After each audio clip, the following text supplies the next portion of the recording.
In today's video, we are going to be seeing a painting being made that was made about a year ago in the summer of 2019. This was right after I got back from the Dolomites, and it was trying to figure out some ideas that I had on that trip and see how they translated into paint. So I kind of take you through why I chose the photo that I chose and some of my decision making at that time. Now remember, the Grandiose project is all about the creative process and sort of me figuring out what I'm trying to do with this project. So anyways, here it is.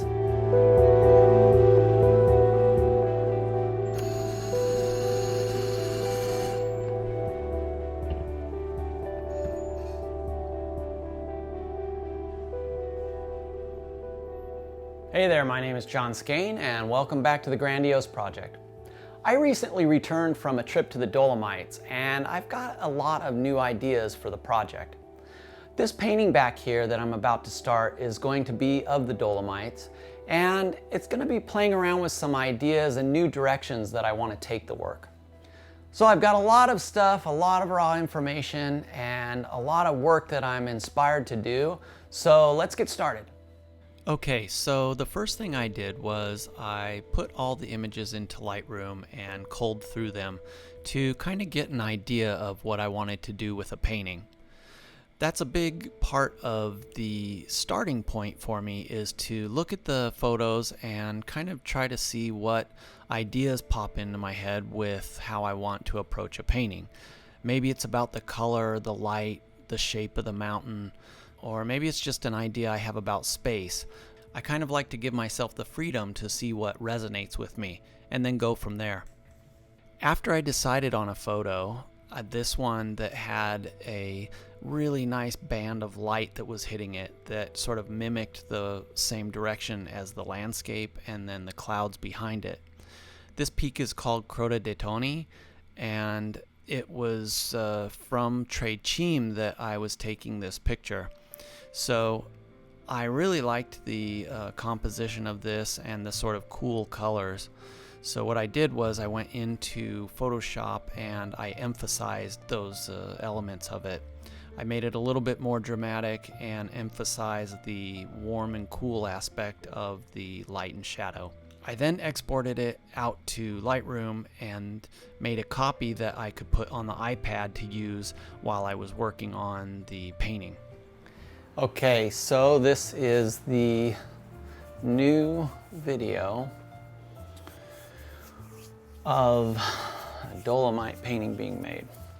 So what I'm going to do now is lay out the oil paint. I'm using Gamblin Fast Matte oil paint to do the initial layers of this painting. At the moment, I'm just going to make some marks to kind of lay out where I want everything in relation to the other stuff.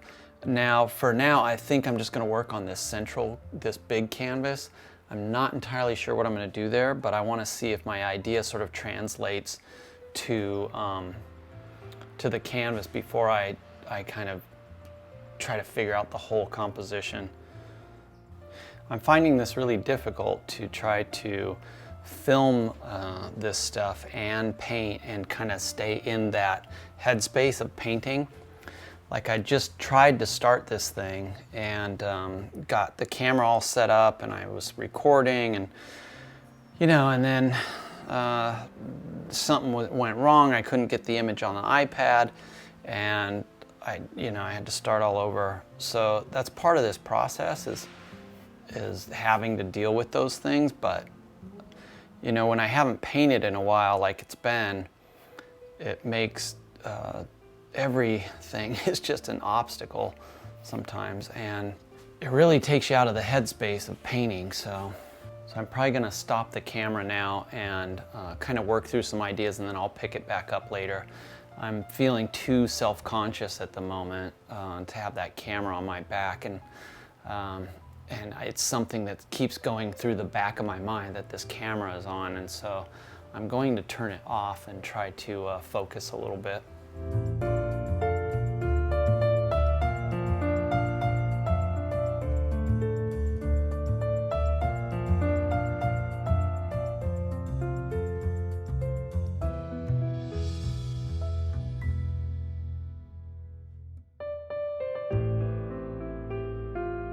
I started this painting yesterday and I worked on it last night. I didn't record it because I just wanted to try to stay in the headspace of the painting and not worry about the filming and stuff. And it's the early stages, so I'm just kind of not going to really worry about the video so much as I am about the composition and the direction of the painting. So anyways, this is kind of where I started with last night. I just laid in some washes and put in the basic composition for this side. I still haven't quite figured out this side. I have some ideas, and you'll see them in a little bit here. But for now, I'm just going to continue on this side and try to kind of resolve some stuff that I'm thinking about.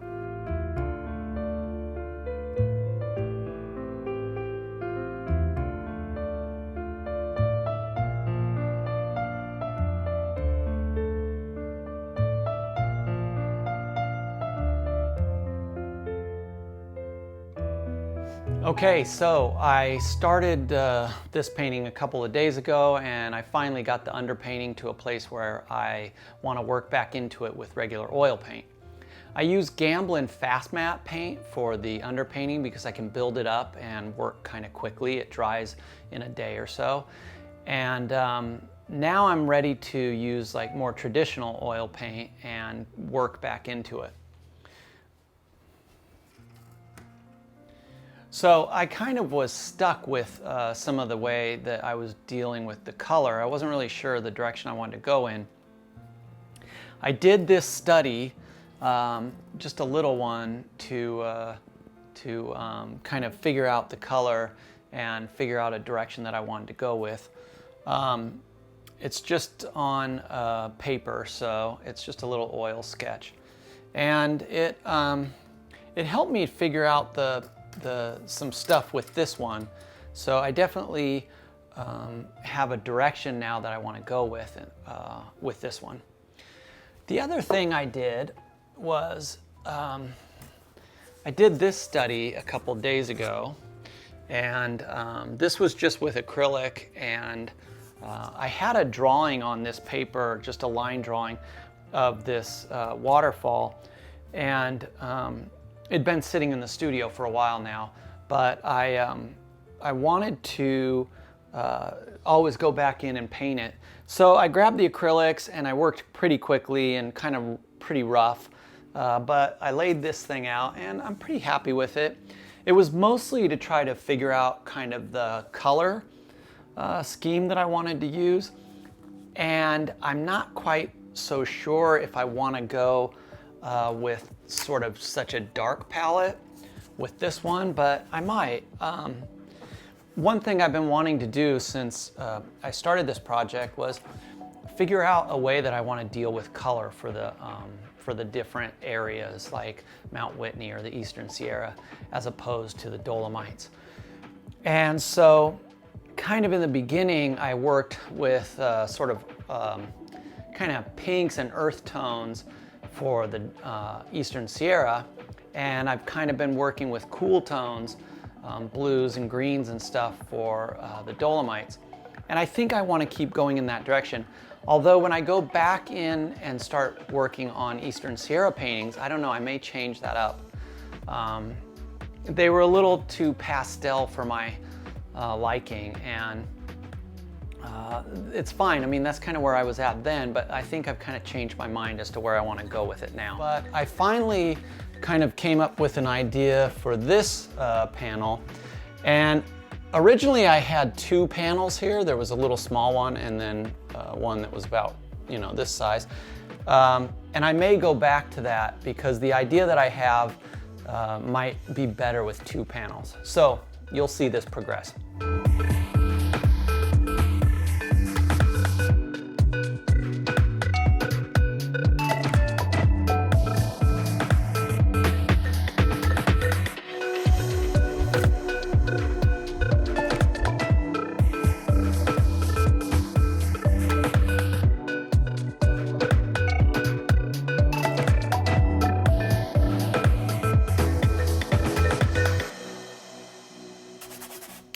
Other than this, like the initial stages of my paintings, like these washes or, you know, sketching in the ideas, I've been trying not to use a lot of mineral spirits or paint thinner, because that's kind of the most toxic thing in the studio. And I don't feel like it's too bad with this amount, but when I've worked on larger canvases and I'm using a lot of washes or thinner, and I used to use turpentine, and that was really strong. I love that smell. A lot of people don't, but I love it. But man, I can't even, like, 5 minutes with that stuff now and I get the worst headache. So I built up some sort of sensitivity to it probably over the years, but I haven't used it in a long time, so it kind of sucks because I really like it. It's a nice, it's nicer than paint thinner. Paint thinner, like mineral spirits, when you put down, if you put down a wash like this with turpentine, because it evaporates so fast, you can keep nice lines and nice kind of marks. But with mineral spirits, they tend to just keep, because it's a slower drying, it evaporates slower, it just tends to keep like dripping and kind of spreading out. And I don't know, I really used to like to just draw with turpentine and paint because you could get kind of nice line and stuff, but with mineral spirits, it just kind of keeps running, and so you lose that sort of crispness that happens with these sort of thin washes. If that's, I don't know, I think that's the right way to describe it. Anyways, I don't use it anymore because it's too stinky and toxic for me.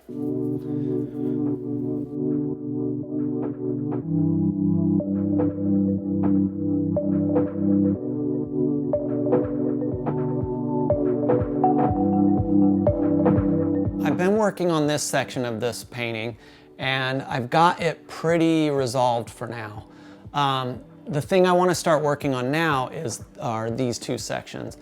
Where I'm at with this painting is I'm pretty happy with this area, but it took me a while to kind of figure out what I wanted to put in this part of the painting to kind of tell the story that I'm trying to tell.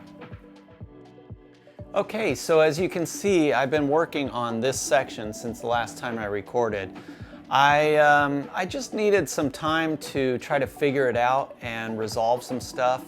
I've been able to work kind of sporadically in the last week or two.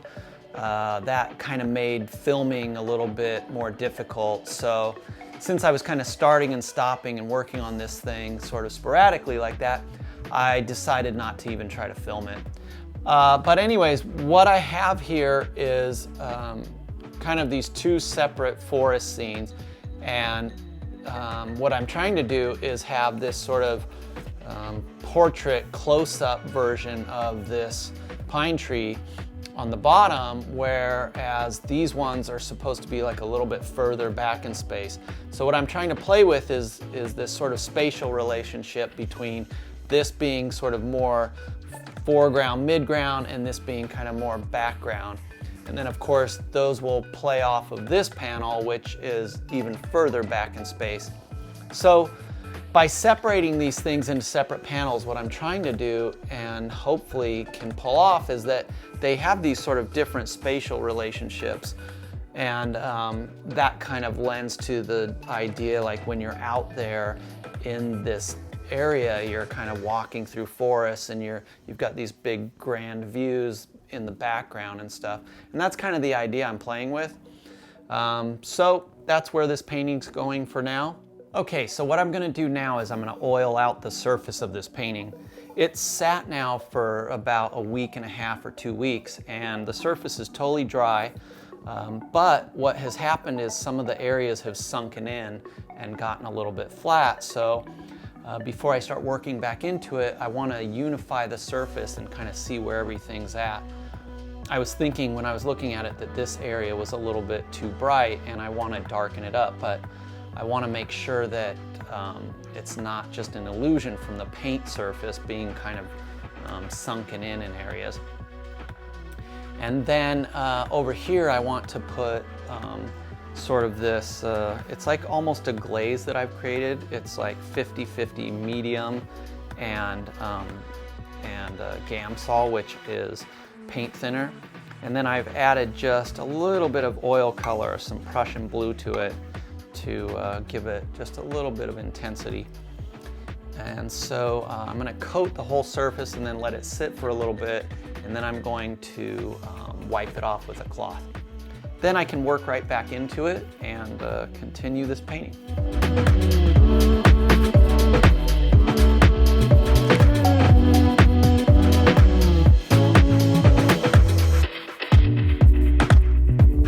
By adding just a little bit of color to the oiling out to create kind of a glaze, it helps to unify the surface also. Any little areas that have maybe like the underpainting showing through and it's not the same color or whatever, this kind of helps to even all that out.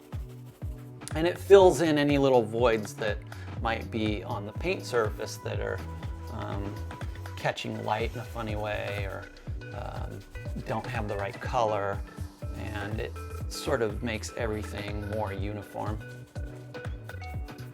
And even the sort of orange in here, it will it'll add a little bit of blue to that, but it's not so much that it really affects the color how you view it, but it does help to kind of, if maybe it's a little bit off in one of these little shades, it kind of pulls it together and kind of makes it more uniform.